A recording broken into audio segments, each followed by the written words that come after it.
Teks 3 hari pertama bekerja. Hari ini pertamaku bekerja sebagai sopir. Kemarin Kak Davin sudah menitip seragam kerjaku sama Sisi.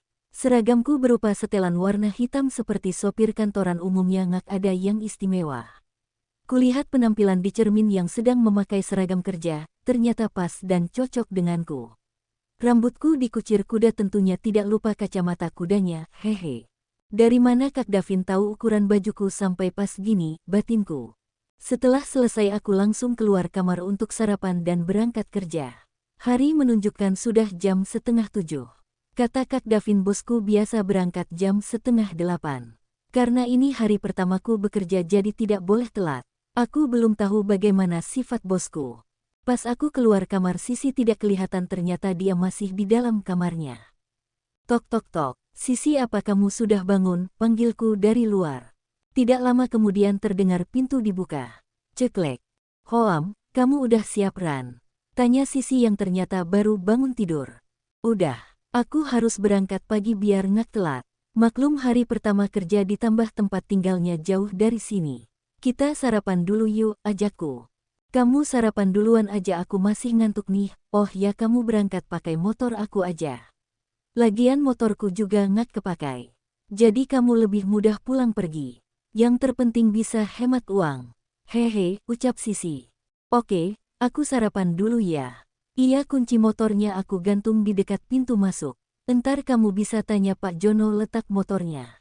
Sip, makasih ya, jawabku. Iya, kamu hati-hati kerjanya. Apa masih ingat jalan ke rumah bosmu? Tanya Sisi.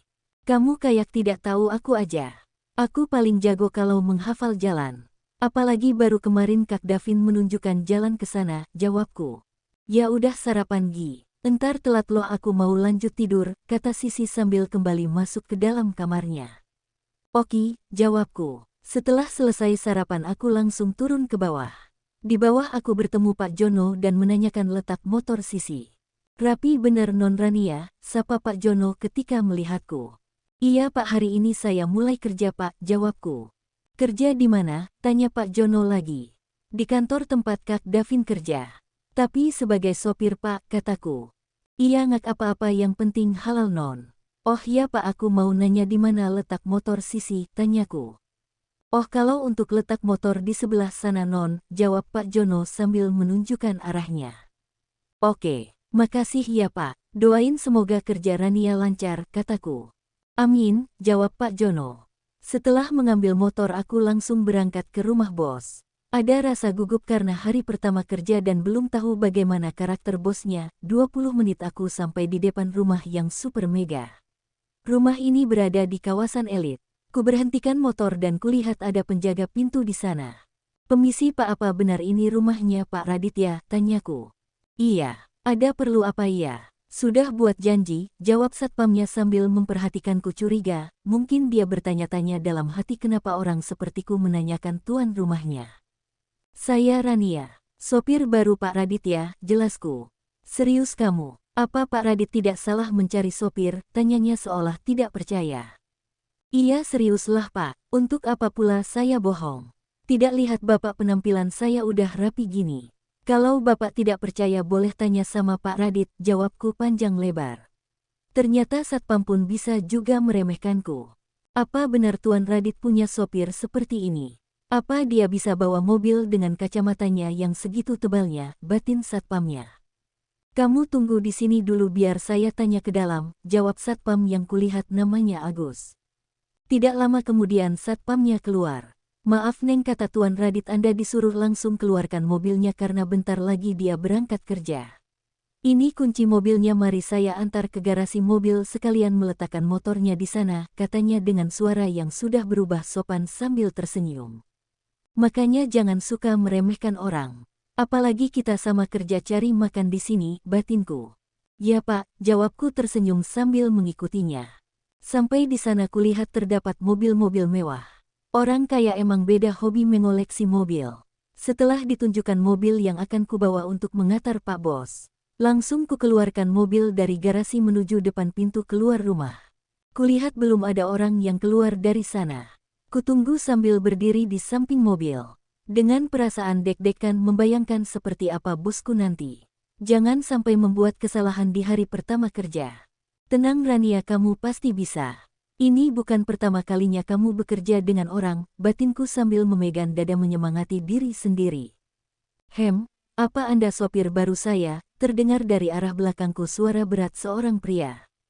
Pas ku balik badan, ya ampun, ternyata telah berdiri seorang pria muda tampan yang tidak bisa kugambarkan. Aku kira Kak Davin sudah tampan, tapi yang ini lebih keren darinya biarpun wajahnya agak dingin sih. Hei, kenapa Anda diam? Sekali lagi ku dengar suaranya yang menyadari kebodohanku. Iya, saya sopir baru Bapak. Perkenalkan, nama saya Rania, jawabku agak sedikit tergagap karena sorot matanya yang tajam. Ayo berangkat, perintahnya. Hanya itu aja, batinku. Baik Pak, sambil kubukakan pintu mobil. Setelahnya aku menyetir mobil menuju kantor. Biarpun baru pertama aku membawa mobil ke kantor, tapi aku sudah hafal rute yang sebelumnya sudah aku cek. Kata Kak Davin, bosku ini tidak sudah banyak bicara. Kalau dia bertanya jawab seperlunya aja. Di mana kamu kenal Davin? Tanya Radit dingin. Kulihat dari kaca dia sedang melihat sebuah berkas. Di Bandung Pak, jawabku. Jadi kamu bukan orang Jakarta? Tanyanya lagi. Bukan Pak. Saya baru 2 minggu di Jakarta, jawabku. Bagaimana bisa jadi sopir saya sedangkan kamu baru di Jakarta? Tanyanya seolah pesimis denganku. Sebelum mulai bekerja Kak Davin sudah memberitahu saya rute yang biasa Pak Radit tempuh. Jadi saya sudah cek dan menghafalnya, jawabku lagi. Bisa tidak kamu memanggil Davin itu Pak, bukan kakak kalau lagi bicara sama saya. Dan ingat Davin itu asisten saya, kata Pak Radit lagi. Kulirik wajahnya masih dingin tanpa ekspresi. Seperti ada kesal atau apalah dalam nada bicaranya. Baik Pak, jawabku singkat. Kamu yakin aman mengendarai mobil dengan pakai kacamata itu? Tanyanya lagi. Yakin Pak, jawabku. Karena saya tidak mau dalam bahaya, timbalnya lagi. Ya Pak, saya jamin 100% Anda aman. Asal Anda tahu kacamata saya ini tidak seburuk yang Anda bayangin, batinku. Tidak mungkin aku jelas seperti itu. Perasaan kemarin Kak Davin bilang kalau bosnya itu irit, bicara deh. Tidak ada pembicara kami lagi. Sekitar 15 menit kemudian kami sampai di kantor. Setelah Pak Radit turun langsung aku bawa mobil menuju tempat parkir. Radit Yapov, ketikaku sedang sarapan Pak Agus datang memberitahu kalau ada orang yang mencari di luar, katanya dia bilang sopir baru. Kulihat ada keraguan di raut wajah Pak Agus menanyakannya. Setelah aku bilang iya dan menyuruh mengantar sopir baru itu ke garasi mobil, Pak Agus pun keluar. Selesai sarapan aku pamit berangkat kerja sama Mama. Pas sampai di luar kulihat seorang perempuan berdiri menghadap mobil dengan pakaian serba hitam dan rambutnya dikucir. Mungkin dia sopir baruku. Aku tidak menyangka kalau sopir baru yang dicari Davin seorang perempuan. Karena dia masih belum sadar aku berdiri di belakang.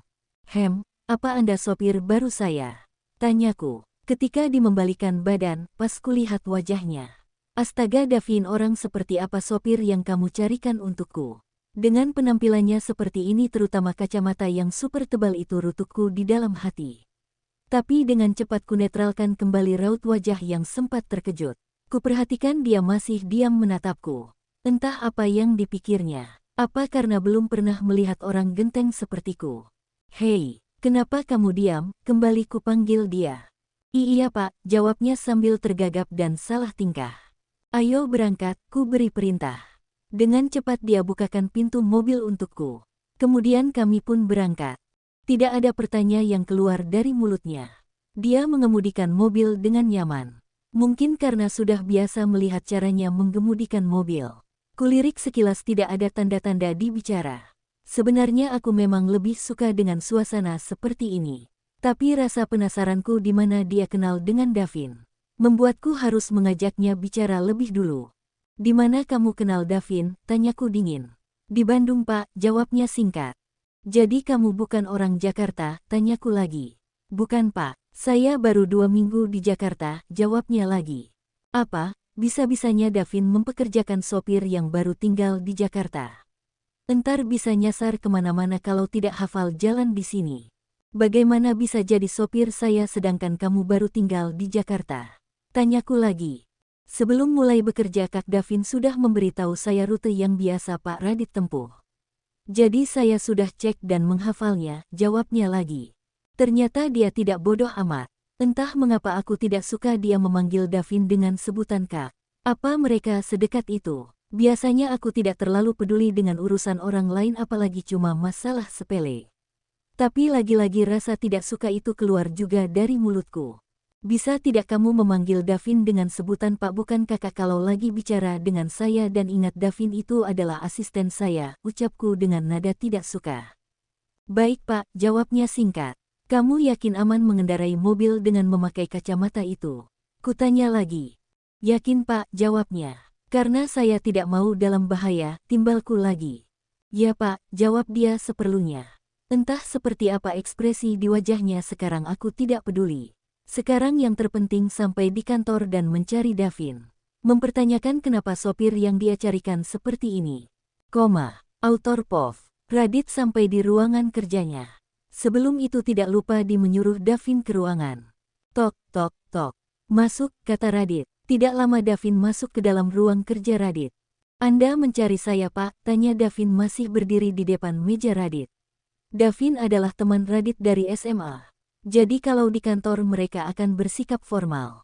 Iya saya mau menanyakan tentang sopir baru, ucap Radit. Emang ada apa dengan sopir baru Pak? Kenapa orang yang seperti itu kamu jadikan sopir saya? Kemarin kan udah saya berikan CV tentang sopir baru ini. Anda tidak ada protes. Mengapa baru sekarang Anda protes? Saya kirain Anda sudah setuju. Atau jangan-jangan Anda tidak membaca CV-nya. CV yang mana? Tanya Radit bingung. Itu yang Anda suruh saya meletakkannya di atas meja Bapak. Ya ampun Vin aku lupa membacanya. Radit membuka map dan membaca isinya. Kenapa di namanya ada huruf W ya? Gumam Radit itu mengingatkan calon tunangan yang dijodohkan dengannya dari perusahaan W Group. Oh ya kamu kenal dari mana cewek aneh ini? Bukan aneh Pak, namanya Rania, dia sahabat pacar saya Sinta, jawab Davin. Oh pantasan dia memanggilmu kakak, ternyata dia akrab denganmu. Iya namanya juga sahabat pacar. Tapi begitu-gitu orangnya baik dan asyik dibawa bicara kok Pak. Apanya yang asyik bicaranya irit sekali, jawab Radit sambil membaca CV Rania. Mungkin karena saya bilang sama dia kalau Bapak tidak suka orang yang bekerja dengannya banyak bicara. Berarti dia bersikap profesional dalam bekerja Pak. Seharusnya Anda senang, kata Davin. Iya aku senang sekali, jawab Radit kesal. Selama ini Anda tidak pernah mempermasalahkan penampilan orang, bukannya bagus jadi calon jodoh Anda tidak akan cemburu dengannya, jelas Davin. Iya juga sih. Ternyata dia lulusan S1 ya dengan nilai yang bagus, tanya Radit seakan tidak percaya. Iya Pak, dia juga pintar. Terus kenapa dia melamar jadi sopir? Karena tidak ada yang menerima lamaran kerjanya di tempat lain. Ya mungkin karena penampilannya itu, jawab Davin lagi. Aku baru ingat berkas meeting kita pagi ini tertinggal di mobil. Vin coba kamu hubungi dia suruh antar berkas itu ke sini. Karena nomornya tidak ada sama saya, perintah Radit. Bukannya di surat lamaran tercantum nomor HP-nya Pak. Kamu aja yang telpon, bukannya kamu dekat dengan dia, kata Radit. Iya tapi Anda juga perlu menyimpan nomornya. Secara dia sopir Anda. Oke, jawab Radit singkat. Setelah itu Davin pun menelepon Rania. Rania sedang duduk di ruangan dekat parkir mobil. Kemudian terdengar HP-nya berdering. Halo Kak, jawab Rania. Halo Ran, map yang berisi berkas untuk meeting Pak Radit tinggal di dalam mobil. Tolong kamu antarkan ke ruangan Pak Radit, terdengar suara Davin di seberang. Oke Kak, setelah itu panggilan telepon telah dimatikan. Rania segera menuju ke mobil untuk mengambil berkas yang disuruh Davin. Setelah itu Rania pergi mengantarkannya. Karena Rania tidak tahu di mana ruangan Radit dia pergi bertanya ke resepsionis. Permisi Mbak, tanya Rania. Iya. Kenapa kamu lagi? Tanya resepsionis yang waktu itu. Iya Mbak ini saya lagi, jawab Rania sambil tersenyum. Kamu mau apa lagi ke sini? Tanya resepsionis ketus. Mau tanya ruang Pak Radit di mana ya? Hah, kemarin tanya Pak Davin sekarang Pak Radit. Kamu itu ngaca ya kalau Pak Radit itu tidak sembarang orang bisa bertemu. Apalagi orang seperti kamu, sok kecantikan. Maaf ya Mbak saya memang bukan orang sembarangan. Saya cuma mau antar berkas meeting Pak Radit dan satu lagi terima kasih sudah bilang saya cantik. Hehe. Alasan kamu aja pengen ketemu Pak Radit. Secara Pak Radit ganteng idola perusahaan ini. Widih, saya tidak peduli mau Pak Radit ganteng atau apalah. Yang saya mau hanya ingin tahu di mana ruangannya, jawab Rania.